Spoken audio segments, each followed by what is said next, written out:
Hello students, in this video we talk about transportation in plants. Before we start transportation in plants, first of all we know what is transport. So we know that the body of every organisms, चाहे वो आपका plants हो चाहे animal हो, is made up of cells. Cells से बने होते हैं.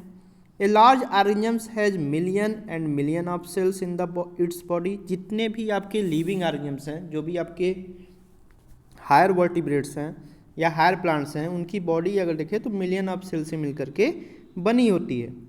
इन order that the organism may be able to maintain its life and survive, all its cell must be supplied with essential substance like food, oxygen, water, so on.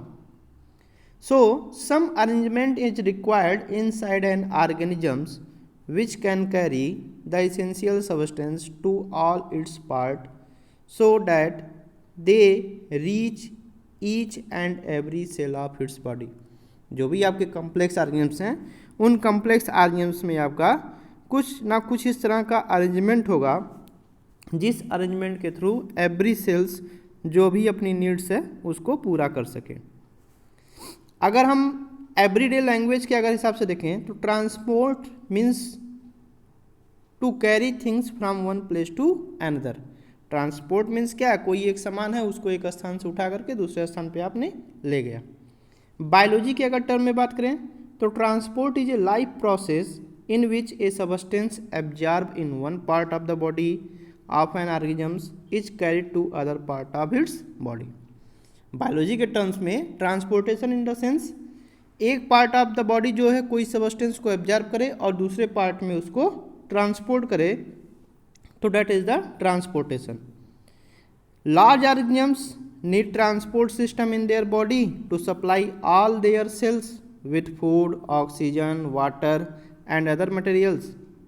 In fact, special tissue and organs are needed for the transport of substance in plants and animals because these tissue and organs can pick up the essential substance like food, oxygen, water, etc.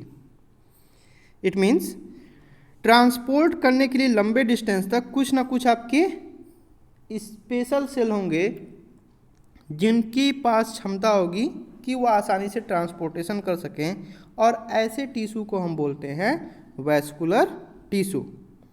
Vascular tissue की अगर हम बात करें तो vascular tissue में आपके two parts होते हैं. एक आपका होता है जाइलम और एक होता है आपका फ्लोएम. जाइलम और फ्लोएम मिलकर के आपके वैस्कुलर सिस्टम का फॉर्मेशन करते हैं. अब यहाँ पर आया कि अगर हम प्लांट्स में देखें तो प्लांट्स का जो भी आपका ट्रांसपोर्टेशन सिस्टम है उतना इलेबोरेट नहीं होता है इन कंपेरिजन टू एनिमल्स के. प्लांट्स जो होते हैं आपके लेस एक्टिव होते हैं, so their cells do not need to be supply with materials so quickly. जिस तरह से एनिमल्स में आपका ब्लड्स है, ब्लड्स के थ्रू आपके जो भी इसेंशियल मिनरल्स है ट्रांसपोर्ट होते हैं, लेकिन प्लांट्स में उतना एक्टिव नहीं होते हैं इन कंपेरिजन टू एनिमल्स, तो वहाँ पर जो भी सप्लाई होती है बहुत ही स्लो होती है. All the cells of a plants can get oxygen for respiration and CO2 for photosynthesis directly from the air by diffusion. जो भी प्लांट्स के पार्ट्स हैं, चाहे आपका स्टेम्स हुआ चाहे लीफ हुआ, वो आपके एयर के थ्रू ही अपना ट्रांसपोर्टेशन गैसियस कर सकते हैं. So the only substance which are to be supplied in a plant through a transport system are water and minerals. यानी वाटर और मिनरल्स का ही आपका ट्रांसपोर्टेशन होता है. दूसरा क्या होता है, दूसरी अगर हम बात करें कि जो भी आपके लीव्स हैं by the process of photosynthesis जो भी अपना भोजन बनाते हैं, उस भोजन का ट्रांसपोर्टेशन आपका कौन करता है, फ्लोएम करता है, और उस प्रोसेस को बोलते हैं ट्रांसलोकेशन. यानी जो भी आपका ट्रांसपोर्ट है मटेरियल्स का इन प्लांट्स में, उनको हम दो पार्ट में डिवाइड कर सकते हैं. एक आपका होगा transport of water and minerals in the plants, ये आपका होगा जाइलम के थ्रू, और एक होता है आपका transport of food and other substance like hormone in the plants, तो ये होता है आपका फ्लोएम के through. Now let us discuss one by one. In this slides we see the direction of transport. आप अगर देखो तो जो प्लांट्स है उसके टू पार्ट्स होंगे, रूट्स होता है और आपका शूट्स होता है। रूट्स जो होंगे आपके सॉइल के नीचे होंगे और वहाँ पर वह आपका वाटर और मिनरल का एब्जॉर्प्शन करते हैं, और वह एब्जॉर्ब्ड वाटर और मिनरल जाइलम के थ्रू फिर आपका स्टेम में पहुँचता है, फिर ब्रांचेस, फिर देन लीव्स में पहुँचता है, जहाँ पर वह लीव्स आपका उसको लेकर के आपका फोटोसिंथेसिस का प्रोसेस करते हैं, because water is essential for photosynthesis. All the metabolic reactions require water, so जो भी आपके मेटाबॉलिक रिएक्शंस होंगे उसमें वाटर की नीड होगी। तो यहाँ पर आपने देखा कि रूट से आपका लीव्स तक आपका जो फ्लो हो रहा है वाटर और मिनरल का, वो आपका यूनिडायरेक्शनल हो रहा है, यानी जो भी आपके वाटर और मिनरल का ट्रांसपोर्टेशन होगा वो आपका यूनिडायरेक्शनल होता है। बट इन केस ऑफ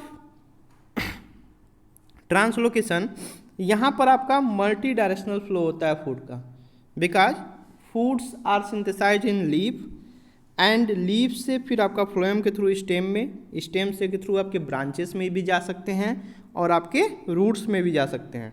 तो जो आपका ट्रांसपोर्टेशन होगा वो आपका यूनिडायरेक्शनल होगा और जो आपका ट्रांसलोकेशन होगा वो आपका मल्टी डायरेक्शनल होता है प्लांट्स के केस में। वही चीज़ आपको यहाँ इस स्लाइड्स में दिखाया गया है कि जो भी आपकी लीव्स हैं by the process of photosynthesis वो अपना भोजन बनाते हैं, देन वह फूड्स आपके फ्लोएम के थ्रू डिफरेंट स्टेम के पार्ट्स में और फिर एज वेल एज रूट तक पहुंचता है। जो जाइलम्स है इन द सॉयल, आपके जो रूट्स होंगे, रूट से वह वाटर एब्जॉर्ब करेंगे, एब्जॉर्ब करके आपके एपिडर्मिस, कॉर्टेक्स, एंडोडर्मिस के थ्रू फिर आपका जाइलम में पहुंचेगा, फिर जाइलम से फिर वह आपका वाटर शूट्स में डिफरेंट बॉडी पार्ट्स में ट्रांसफर होता है। इन this slides that is the plants, we see the section of plants, tiers of stem, tiers of roots, vias of leaf. In all the cases we see the in the mid region आपको vascular tissue दिखाई देंगे, it is the xylem और phloem, यानी every part of plants, चाहे वो आपका stem हो, चाहे वो आपका रूट्स हो, चाहे वो आपके लीव्स हो, सारे पार्ट्स में आपके वैस्कुलर टिश्यू जाइलम और फ्लोएम पाए जाएंगे जो कि रिस्पॉन्सिबल होंगे आपके ट्रांसपोर्टेशन के लिए। अगर देखें तो water, what is the relationship between plants and water, तो water is essential for the all physiological activity of plants. जो भी आपकी फिजियोलॉजिकल एक्टिविटी होती है प्लांट्स में, उसके लिए आपकी वाटर की क्या होगी, नीड होगी। वाटर एक तरह से आपका मीडियम प्रोवाइड करता है जहाँ पर मोस्ट सबस्टेंस आपके डिजॉल्व होते हैं, इसलिए वाटर को भी हम बोलते हैं यूनिवर्सल सॉल्वेंट्स। जो भी प्रोटोप्लाज्म होंगे सेल के इज नथिंग बट वाटर, जो प्रोटोप्लाज्म है आपका सेल का वो आपका कुछ नहीं बल्कि क्या है, water in which different molecules are dissolve and suspended. यानी जो प्रोटोप्लाज्म है वहाँ पर आपका वाटर है और वाटर में आपके जो भी डिफरेंट मॉलिक्यूल्स हैं और जो भी वाटर है उसमें आपके डिजॉल्व होते हैं और सस्पेंडेड होते हैं। जितने भी हर्बेशियस प्लांट्स हैं, हर्बेशियस प्लांट्स को आपको 3 कैटेगरी में डिवाइड किया गया है, हर्ब, सर्ब और ट्री। तो जो भी हर्बेशियस प्लांट्स हैं लगभग आपके उनका जो वेट होता है केवल आपका 10 to 15% आपका फ्रेश वेट होता है एज ड्राई मैटर की तुलना में। Next, how do plant absorb water, कैसे प्लांट्स आपके वाटर को एब्जॉर्ब करते हैं। तो जो एब्जॉर्प्शन का है वह आपका रूट्स के थ्रू आपका प्लांट्स एब्जॉर्ब करता है। Obviously that is why we apply water to the soil and not on the leaves. यही कारण है कि हम पानी जो है आपका सॉइल में डालते हैं, ना कि लीफ के ऊपर डालते हैं। यानी जो रिस्पॉन्सिबिलिटी है एब्जॉर्प्शन ऑफ वाटर और मिनरल्स का, यह आपका कौन करता है, रूट्स हेयर करते हैं, और यह आपके रूट्स पे पाए जाते हैं मिलियंस में। रूट हेयर्स जो होते हैं आपके थिन वॉल्ड होंगे, सिलेंडर एक्सटेंशन होते हैं और एपिडर्मल सेल से आपके एराइज होते हैं, और इनका सरफेस एरिया ज़्यादा इंक्रीज होता है ताकि ज़्यादा से ज़्यादा वो आपका एब्जॉर्प्शन कर सकें। वाटर के साथ आपके जो भी मिनरल सोल्यूट्स हैं वह भी आपके एब्जॉर्ब होते हैं by the root hairs by the process of diffusion. Diffusion simply higher concentration to lower concentration, जो भी मूवमेंट्स होगा उस प्रोसेस को हम बोलते हैं diffusion. Once water is absorb by root hairs, एक बार वाटर आपका एब्जॉर्ब हो जाता है रूट हेयर के द्वारा, it can move deeper into the root layer by 2 distinct pathway. दो पाथवे के द्वारा आपका वह फिर आपका इंटर करता है। एक आपका होता है सिम्प्लास्ट और एक होता है आपका एपोप्लास्ट। यहाँ पर आपको इस स्लाइड में दिखाया गया है कि किस तरह से आपका वाटर मूवमेंट्स होता है। तो सबसे पहले आपका जो रूट हेयर है उस वाटर को एब्जॉर्ब करता है। वाटर एब्जॉर्ब करने के बाद फिर वो आपका एपिडर्मिस तक पहुँचता है। देन एपिडर्मिस से जो भी सेल्स होंगे आपस में एक दूसरे से प्लाज्मोडेस्माटा के थ्रू कनेक्टेड होते हैं और फिर आपका प्लाज्मा मेम्ब्रेन होगा, उसके थ्रू वाटर फिर आपका पहुँचेगा कार्टेक्स में। कार्टेक्स में फिर आपका एंडोडर्मिस में, एंडोडर्मिस से फिर आपका पेरीसाइकिल और पेरीसाइकिल से होते हुए फिर वो आपका पहुँचता है जाइलम में। और जाइलम में पहुँचने के बाद वहाँ पर आपका ट्रांसपोर्टेशन होता है।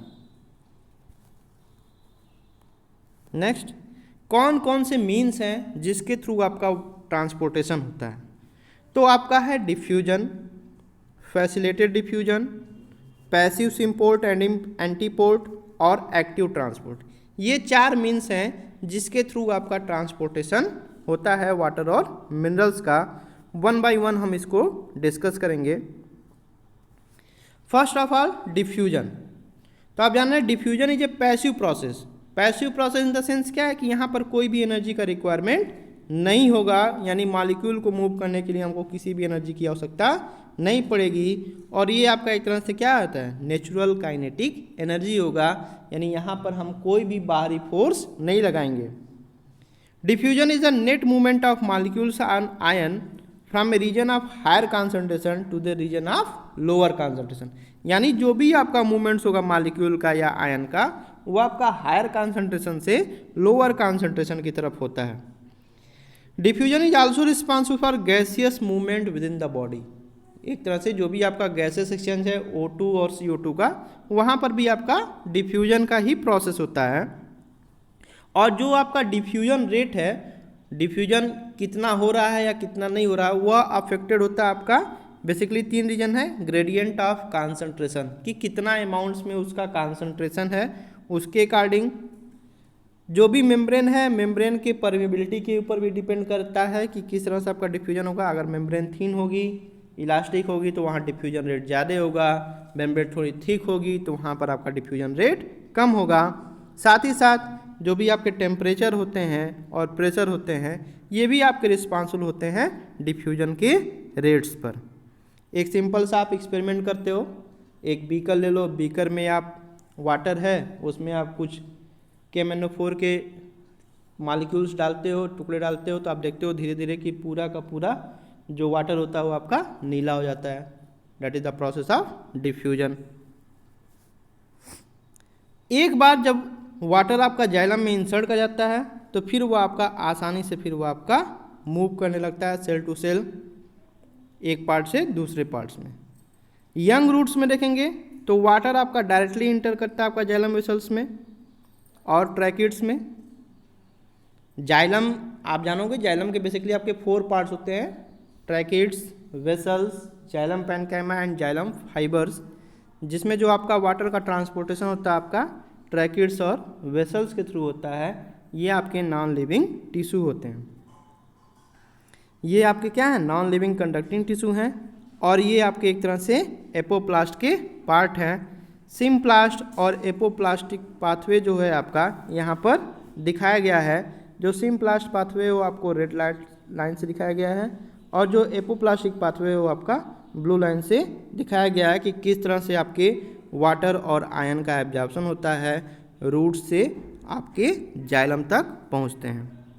Okay, in the next video we talk about facilitated diffusion, symport, antiport and active transport. Okay, thank you.